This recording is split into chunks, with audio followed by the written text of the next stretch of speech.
안녕하십니까. 여러분을 성경의 지세계로 안내할 성기문 박사입니다. 반갑습니다. 네, 안녕하십니까. 오늘은 초실절은 언제였을까? 초실절 날짜 논쟁에 대해서 살펴보도록 하겠습니다. 네, 오늘의 주제에 대해서 말씀드리겠습니다. 제가 이 초실절 콘텐츠를 연속으로 하고 있기 때문에 간단하게 한번 설명을 드려보는 게 좋을 것 같아요. 첫 번째, 초실절은 맥주절이었다. 요즘 이제 맥주감사절 지지자들의 주장인데요. 그 다음 살펴봤고요. 두 번째 설은 이제 6월절 14일, 무교절의 시작은 15일, 초실절은 16일. 그렇게 주장하는 사람들이 있고요. 또 뭐 우리가 살펴봐야 될 것은 뭐냐면 초실절은 초실절이다. 초실절에 예수 부활한 날이다라고 주장하는 입장도 있고요. 또 예수의 부활절이 구약에 예언되었다. 그래서 바울이 예수는 구약절기 중에 6월절에 돌아가시고 초실절에 부활하셨다라고 말했다고 주장하는 입장이고요. 그렇다면 이제 구약시대 6월절, 무교절, 초실절의 날짜는 어떻게 계산해야 되는가? 그걸 이제 우리가 살펴봐야 된다는 거죠. 그래서 오늘은 6월절 14일, 무교절 15일, 초실절 16일 이 주장을 한번 살펴보려고 합니다. 추가적으로 이제 구약시대 때 6월절, 무교절, 초실절이 어떻게 계산되었는가에 대한 얘기도 살짝 다뤄보도록 하겠습니다. 자, 구매가 후원입니다. 많은 구매를 부탁드립니다. 하나는 피와 고기의 신학이고요. 플랜터스에서 나왔고, 하나는 기독교 역사적 술 개정판입니다. 그 다음에 사무엘서 열왕기 내러티브 읽기도 있습니다. 많은 구매 부탁드립니다. 네, 여러분들의 정기적인 강의 후원의 손길을 찾습니다. 콘텐츠 제작에 재정적인 후원이 많이 필요합니다. 여러분들이 마음이 생기시면 후원하실 한 달 일구자는 5만원이고 매달 20명의 강의 후원자를 찾습니다. 감사합니다. 계좌는 성기문 국민은행 218 21 0840 964입니다. 감사합니다. 네, 초실절과 칠실절의 비교표입니다. 이 출애굽기하고 민수기에는 초실절에 대한 얘기가 없고요. 당연히 이제 신명기에도 없습니다. 우리가 아는 그런 초실절은 레위기 23장에만 나옵니다. 그래서 너희 곡물의 첫 단, first omer of your harvest 라고 되어 있죠. 물론 이제 우리말 성경에는 곡물이라고 되어 있는데 일반적으로 이제 보리, 싹, 보리 아직 연글지 않은 푸른 그 보리 이삭을 말하는 것으로 보고요. 7절에 대해서는 이제 출애굽기, 레위기, 민수기, 신명기에 다 나옵니다. 네, 관련 구절을 볼게요. 레위기 23장. 6월절은 이제 니산월 14일로 고정이 되어 있고요.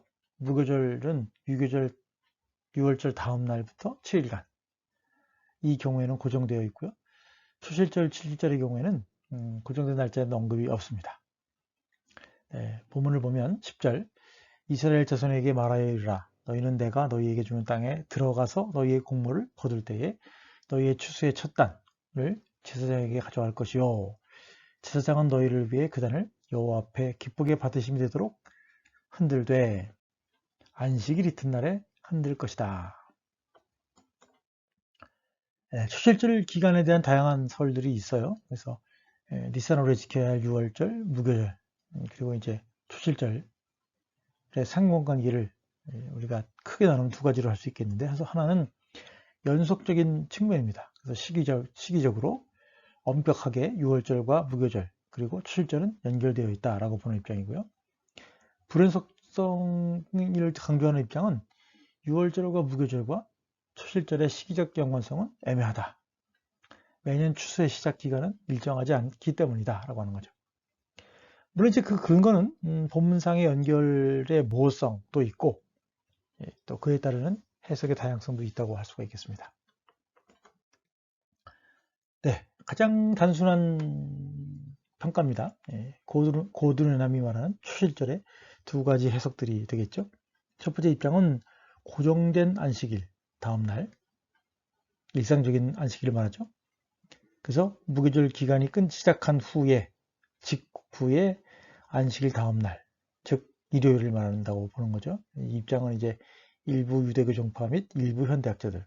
그리고 두 번째 입장은 특별한 안식일 다음날, 유동적이라는 거죠. 노동을 금하는 무교절의 첫날인 안식일 다음날. 즉 니산월 16일 혹은 무교절의 마지막 날인 안식일 다음날이라고 보는 사람도 있어요. 이런 입장은 이제 정통파 유대교 대부분의 현대 주석가들이 있다. 그렇게 볼 수 있습니다. 네, 고등나무 이제 단순하게 두 가지로 나눠놨는데 이 출애굽기 주석의 윌리엄 프롭과 레위기 주석의 이제 제이콥 밀그럼의 경우에는 다양하게 분석을 해놨습니다. 이 분석은 이제 윌리엄 프롭의 분석을 가지고 거기에다가 이제 밀그럼 주석을 추가를 하는 식으로 전개하도록 하겠습니다. 그렇다면 안식일 다음날, 소위 초실절이죠. 말이라고 했을 때 그 안식일이 어느 안식일이냐라고 하는 것을 먼저 살펴봐야 되겠죠. 그래서 첫 번째는 축제 전날, 즉 6월절 당일이다라고 보는 입장도 있고요. 두 번째는 무교절 첫날이라고 보는 입장도 있고, 세 번째는 무교절의 마지막 날이라고 보는 입장도 있고, 네 번째는 무교절 기간 중에 안식일, 즉 토요일, 또는 초실절 기간의 첫 번째 안식일, 토요일이라고 보는 입장이 5가지 정도로 나눠볼 수가 있겠습니다. 네, 그걸 크게 나누면 이제 무교절 전날, 무교절 축제와 관련된 안식일, 일상적인 안식일 이렇게 3가지로 나눠볼 수가 있겠죠. 문제의 발단은 11절 B, 15절 B, 16절 A와 같은 경우처럼 이 맴이라는 그 영어로는 이제 on the day, after the rest day 할 때 on 이 맴이라는 말이 안식일 다음 날에로 해석할 것인지 아니면 15절의 경우처럼 부연 설명으로서의 안식일 다음, 즉 안식일 다음 날로 해석해야 될지는 해석의 여지가 있다라고 하는 거죠. 너희가 유죄로 곡식단을 가져온 날, 즉 안식일 이튿날부터 세어서 7 안식일의 수요를 채우고 그렇게 해석할 수 있다는 거죠. 그러니까 부연 설명으로 해석한다면 어떤 첨가된 것으로도 볼 수가 있다는 주장입니다. 자, 첫 번째, 축제 전날 6월절 당일로 해석하는 입장도 있어요. 그래서 피시베이는 여호수아서 5장 10절에서 12절, 즉 그달 14일 저녁에는 여리고 평지에서 6월절을 지켰으며 6월절 이튿날에 그 땅의 소산물을 먹되 그날에 무교병과 볶은 곡식을 먹었더라. 에서의 오메르와의 관련성을 주장을 합니다. 그 비판은 이 본문을 가지고 레위기 본문이 말하는 안식일과 6월절을 동시에 안식일과 6월절을 동일시할 수 있을까? 라는 문제라는 거죠. 두 번째, 볶은 음식은 무엇일까? 너희는 너희 하나님께 이 의무를 가져오는 그날까지 떡이든지 볶은 곡식이든지 생이삭이든지 먹지 말지니 이것은 드리면 먹을 수 있다는 말인가 아니면 드린 날에 먹을 수 있다는 말인가에 대한 논란이 있을 수가 있다는 거죠. 네, 두 번째는 이제 무교절 첫날 안식일에 대한 얘기입니다. 무교절 첫날은 안식일과 같은 쉬는 날이기 때문에 안식일 다음 날이라고 하는 것은 무교절 둘째 날을 말한다라고 하는 주장인 거죠. 신명기 16장 8절에 보면 너는 엿새 동안은 무교병을 먹고 7째 날에 내 하나님 여호와 앞에 성회로 모이고 일하지 말지니라고 말하고 있단 말이죠. 그거를 근거로 삼는 사람들은 무교절 첫날은 옛곡식을 먹었고 나머지는 새 무교병을 먹었다라고 하는 말로 이해해서 보리 이삭의 한 단을 무교절 둘째 날 오메르로 드렸다라고 보는 것입니다. 이 말은 유교절이 되기 전에 사람들이 첫 오메르를 제사쟁이로 가져왔다는 말이 되겠죠. 문제는 이게 보리 첫 오메르를 말하는가에 대한 의문은 남습니다. 세 번째 입장은 이제 무교절의 마지막 날입니다. 무교절이 그 7일 동안 거행되는 것이기 때문이죠. 주장은 말씀드린 것처럼 무교절 마지막 날이 안식일이다. 근거는 무교절 마지막 날도 쉬는 날이기 때문이라고 하는 거죠. 우리가 앞서 얘기했던 것처럼 신명기 16장 8절에 보면 6월절 규례에서 이제 마지막 날 성회로 안식일로 모인다는 얘기가 나오긴 하죠. 근데 이제 문제를 제기하는 입장에서는 무교절 주간의 축제는 무교절 첫날 행하고 있기 때문에 그 안식일 다음날 그러면은 첫날 다음날로 이해하는 것이 더 적절하다라고 하는 의미가 있고요. 물론 이제 앞서 말씀드린 것처럼 신명기 16장 8절에서 얘기를 하고 있지만 또 거기에는 보리삭에 대한 첫 단을 드리는 것에 대한 언급이 또 없다는 거죠. 그런 문제가 있습니다. 네 번째는 이제 무교절 기간 중에 안식일입니다. 토요일을 말하는 거죠. 주장, 안식일은 안식일, 토요일을 말한다. 그런데 이제 토요일로서의 안식일은 고정되어 있는 것이긴 하지만 농사력에 따른 초실절의 고정은 부적절하다고 하는 거죠. 왜냐하면 농사가 달력대로 가느냐 하는 거죠. 씨 뿌리는 날인데 기온이 높거나 낮거나 수분이 많거나 적거나 하다거나 추수를 하는 날인데 다양한 상황으로 발육이 늦거나 또 빨라지거나 하는 경우에는 문제가 발생할 수 있다는 거죠. 그래서 후대에 어떤 일이 벌어졌냐면 초실절이 왔는데 초실절이 없어요. 초실이 없어요. 그래서 그 보리오메르를 드리기 위해서 곡식을 수입했던 적도 있었다고 합니다. 그런 것처럼 날짜가 고정된다면 문제가 생길 수가 있겠죠. 문제는 지역마다 초실절이 달라질 수도 있다는 점입니다. 네, 다섯 번째는 초실절 기간의 첫 안식일, 토요일입니다. 안식일은 토요일 안식일이다. 그렇게 말한단 말이죠. 뭐 앞서 말하는 거랑 비슷한 건데 이스라엘이 봄에 새 보리 이삭을 거두는 가운데 안식일까지 첫 번째 단을 드리는 일이 마무리된 다음 날을 의미한다는 거죠. 그러니까 쉽게 말하면 그 보리 단을 드리는 날이 일주일로 이렇게 확장된다라고 하는 거예요. 어느 특정한 날에 드리고 안식일 다음 날에 초실절을 지킨다라고 했을 때 특정한 날에 드리는 게 아니라 특정한 기간에 드리고 그 기간 마지막 안식일 다음 날에 초실절을 지켰다라고 보는 거죠. 이게 이제 윌리엄 프롭의 입장입니다. 참고로 신명기 16장 9절에 77절 규정에 보면 7주를 셀지니 곡식의 낫을 대는 첫날부터 7주를 세어. 이 말은 이제 초실절의 날짜가 유연함을 반증해주는 증거라고 할 수가 있겠습니다. 자, 밀그롬 입장을 보면 좀 더 복잡해집니다. 왜냐하면 밀그롬은 안식일을 절기상의 안식일이나 혹은 주말의 안식일로 보는 것이 아니라 일주일 안식일로 보는 겁니다. 즉, 사람들이 보리의 첫 이삭을 제사장에게 드리는 초실절의 한 주간을 일주일로 보는 거죠. 그것을 안식일로 보는 겁니다. 안식일 다음 날이란 그 일주일, 월, 화, 수, 목, 금, 토가 지난 일요일을 말한다고 보는 겁니다. 게다가 우리가 살피려고 하는 바 예수의 죽음과 부활의 날짜를 알려면 예수 당시 쿰난과 희년서의 날짜 계산법을 또 알아야 합니다.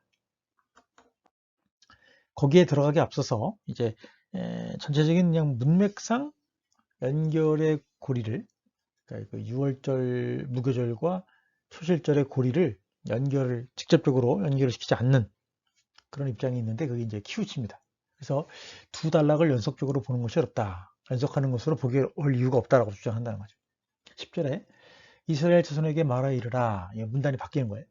너희는 내가 너희에게 주는 땅에 들어가서 너희의 곡식을 거둘 때에 너희의 추수의 첫 이삭 한 단을 제사장에게로 가져갈 것이요 제사장은 너희를 위하여 그 단을 여호와 앞에 기쁘게 받으심이 되도록 요제로 흔들되 안식일 이튿날에 흔들 것이며를 어떻게 해석할 것인가 하는 거죠.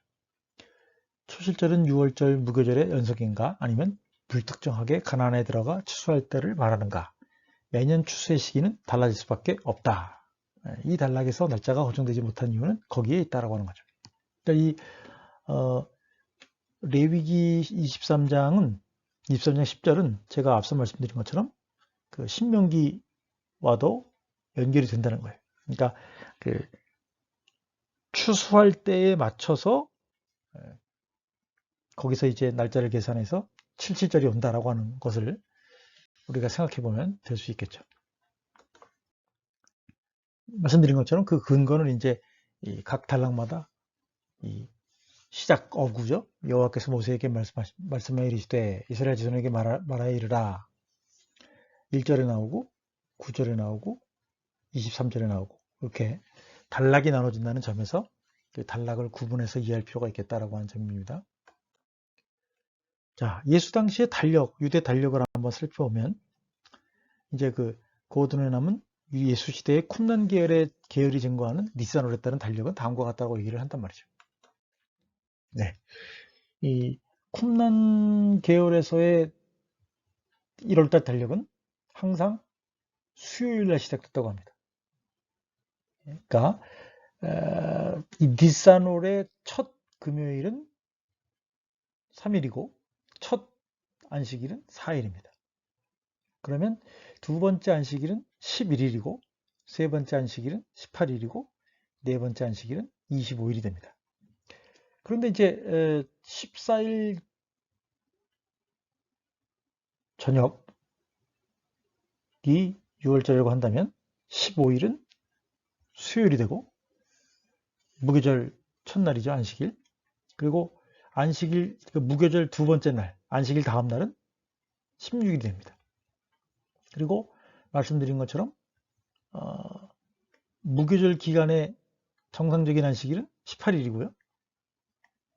그러면 안식일 다음 날은 19일이 되겠죠. 그리고 이제 무교절이 21일 날 끝납니다. 그때는 이제 성회로 모이고 일을 하지 말라 그랬으니까 또 안식일이 되겠죠. 그리고 이제 25일 날로 가면 일상적인 안식일이 됩니다. 그래서 그거를 보면 쿰난 공동체가 갖고 있던 니산월에 대한 그 달력을 우리가 짐작해 볼 수가 있겠죠. 자, 그래서 밀그롬이 재구성한 유대인들의 절기 계산법과 계산법의 역사를 보면 다음과 같습니다. 그래서 그는 안식일 다음 날이라고 하는 표현이 후대 삽입이라고 이해를 합니다. 그래서 니산월 1월이 수요일로 시작하고 6월절이 니산월 14일 화요일이고 무교절이 니산월 15일에서 21일 그리고 77절이 3월 15일 안식일 다음 날로 고정되는 신년서의 달력은 아마도 이스라엘의 포로 이전 시기의 실제적인 용리의 흔적이다라고 본다는 거죠. 아마 일부 원 프로토 신년서 해석의 지지자들이 안식일 다음 날이라고 하는 표현을 여기에 추가한 것이 아닌가 그렇게 봅니다. 그 후에 사마리아나 카라이트 전통이 안식일, 토요일 해석을 따랐을 것이라는 거죠. 바리새인들의 경우에는 무교절 절기의 안식일이나 주 단위의 안식일을 취하게 되었다는 거죠. 그래서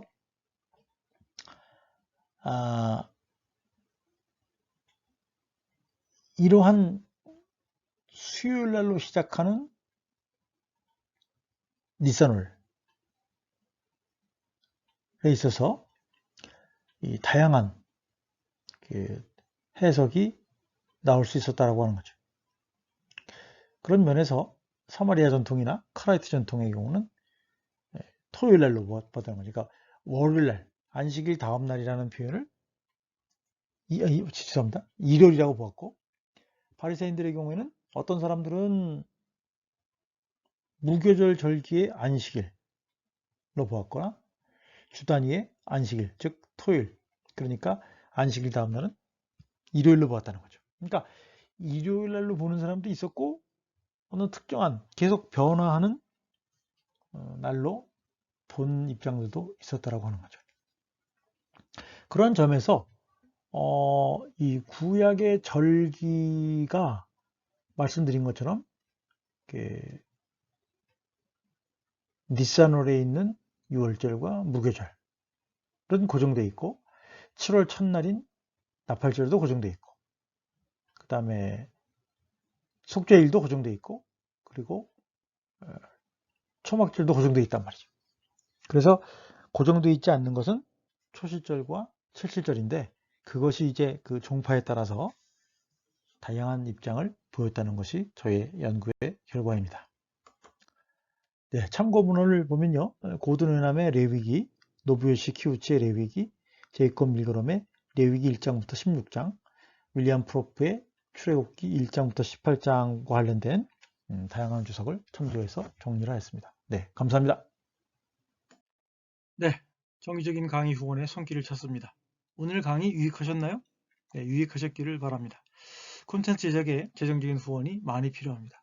후원하실 한 달 1계좌는 5만원이며 매달 20명의 강의 후원자를 찾습니다. 감사합니다.